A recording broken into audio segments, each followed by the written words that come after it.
ओम नमो भगवते वासुदेवाय नमः। स्वागत है आप सभी का मेरे यूट्यूब चैनल पर। मैं हरिओम शर्मा आज आपको भगवान कृष्ण के परम भक्त की कथा सुनाऊंगा। इस कथा के श्रवण करने से हर प्रकार की व्याधियां दूर हो जाती हैं, घर में सुख और समृद्धि का वास होता है। दोस्तों, प्राचीन समय की बात है। एक ब्राह्मण थे, उनकी एक पत्नी और एक बच्ची थी। लड़की थी जिसका नाम सुकन्या था। वह ब्राह्मण दंपत्ति हर समय भगवान विष्णु की भक्ति में लगे रहते थे। 24 घंटे वह भगवान कृष्ण की भक्ति में लीन रहते थे। एक घड़ी भी ऐसा नहीं व्यतीत होता था जब वह भगवान कृष्ण की भक्ति से विमुख हों।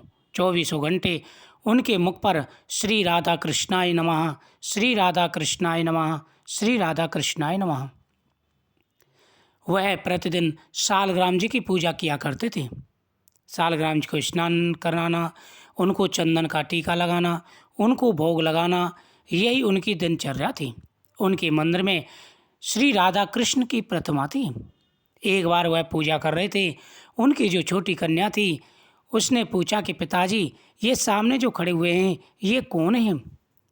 उन्होंने कहा कि बेटी, ये मेरे भगवान राधा और कृष्ण हैं। ये भगवान कृष्ण हैं और ये इनकी पत्नी राधा रानी जी हैं। यह सुनकर के उसने कहा कि हे पिताजी, इनकी पूजा करने से क्या फल प्राप्त होता है? ब्राह्मण ने कहा कि बेटी, इनकी पूजा करने से हमारी सभी मनोकामनाएं पूरी होती हैं। उसके बाद में उन्होंने भगवान कृष्ण की अनेकों कथाएं कन्या को सुनाई। एक समय ब्राह्मण को कहीं जाने की आवश्यकता पड़ी, लेकिन उनको जल्दी जाना था। इसलिए उन्होंने कन्या से कहा कि बेटी, मैं कहीं बाहर जा रहा हूँ, लेकिन आज मैंने कृष्ण की पूजा नहीं की है, राधा कृष्ण को भोग भी नहीं लगाया है। तुम्हारी माता की तबीयत ठीक नहीं है, इसलिए मैं उनको दिखाने वैद्य जी के पास जा रहा हूँ।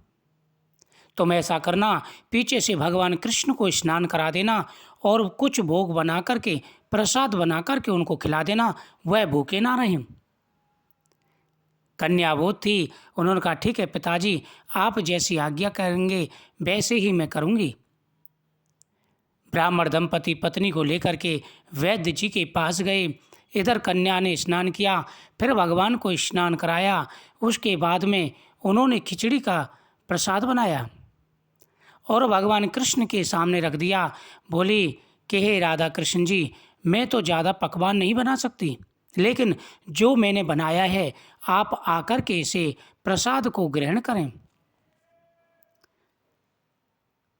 उस कन्या ने प्रसाद सामने रख कर के आँख बंद करके, जिस प्रकार से उनके पिताजी नाम लेते थे, श्री राधा कृष्णाय नमः, श्री राधा कृष्णाय नमः, वह जपने लगी।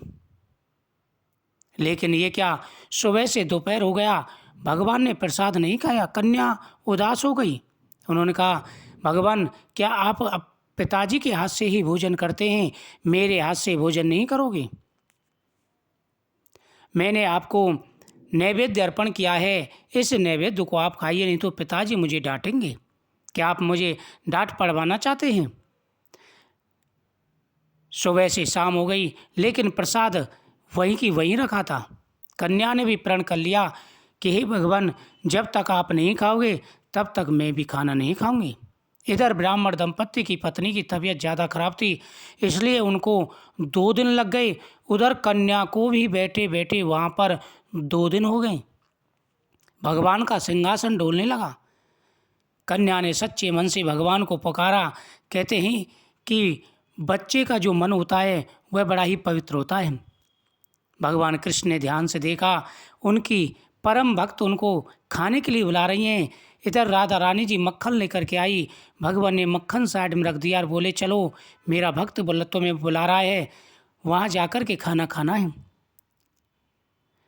वह कन्या आँख बंद करके बैठी। वहीं राधा कृष्ण जी आ गए। बोले कि हे भक्त बेटी, लाओ मुझे खाना दो। उन्होंने कहा कि हे भगवान, तुम तो बड़े निठुर हो, 2 दिन से मुझे भूखा रखा है, 2 दिन के बाद आ रहे हो। भगवान बोले मुझे कुछ काम लग गया था, लाओ जल्दी से मुझे खाना दो। भगवान ने खाना खाया, चले गए। इधर ब्राह्मण दंपत्ति आए, उन्होंने बेटी ने सारा हाल बता दिया। ब्राह्मण बेटी के चरणों पर गिर पड़े, बोले कि हे बेटी, मैं तो धन्य हो गया। बेटी ने फिर खाना रख करके ब्राह्मण के सामने राधा कृष्ण को खिला के दिखाया। उन्होंने कहा, बेटी, मेरे बड़े पुण्य हैं जो तेरी जैसी बेटी मुझे प्राप्त हुई। उसी दिन से तीनों भगवान कृष्ण की भक्ति में लग गए और अंत समय में गोलोक धाम को गए। ओम नमो भगवते वासुदेवाय नमः।